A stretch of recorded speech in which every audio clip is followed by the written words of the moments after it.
નમસ્કાર, આપ જોઈ રહ્યા છો સંદેશ ન્યૂઝ અને નમસ્તે ગુજરાત સાથે હું છું પ્રીતિ। સૌથી પહેલા વાત ગરમીની કરીએ તો રાજ્યમાં હીટ વેવની આગાહી વ્યક્ત કરવામાં આવી છે। આજે અમદાવાદમાં ઓરેન્જ એલર્ટ આપવામાં આવ્યું છે।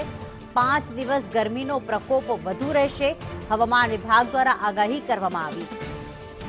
અને સૌથી વધુ કંડલામાં 44.4 ડિગ્રી તાપમાન નોંધાયું। અમદાવાદ ગાંધીનગરમાં 43.3 ડિગ્રી, જ્યારે વડોદરા રાજકોટમાં 43.7 ડિગ્રી તાપમાન નોંધાયું છે।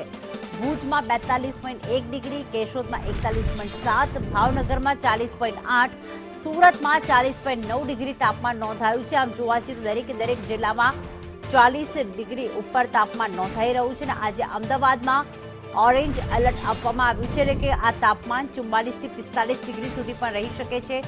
15 તારીખ સુધી જે હવામાન નિષ્ણાંત અને હવામાન વિભાગ દ્વારા આગાહી કરવામાં આવી રહી છે કે 9 મે એટલે કે ગઈકાલથી આ હીટવેવની આગાહી છે અને લગભગ 4 થી 5 દિવસ સુધી આવું જ તાપમાન રહેશે, હીટવેવ રહેશે। 10 મેના રોજ કચ્છ છે, બનાસકાંઠા છે, પાટણ છે, સુરેન્દ્રનગર છે કે જ્યાં હીટવેવની આગાહી કરવામાં આવી છે। આજની વાત થઈ રહી છે રાજકોટમાં પણ, પોરબંદરમાં પણ, ગીર સોમનાથમાં પણ, અમરેલી એટલે કે લગભગ દરેક સૌરાષ્ટ્રના જિલ્લામાં હીટવેવ રહેશે। ભાવનગર, સુરત અને વડોદરામાં પણ કાળઝાળ ગરમીની સાથે હીટવેવની આગાહી વ્યક્ત કરવામાં આવી છે। લોકોને 12 થી 4 એટલે કે જ્યારે સૂર્યનો પ્રકોપ સૌથી વધારે હોય છે ત્યારે ઘરની બહાર ન નીકળવા, કામ વગર બહાર ન નીકળવા માટે સચેત પણ કરવામાં આવ્યા છે।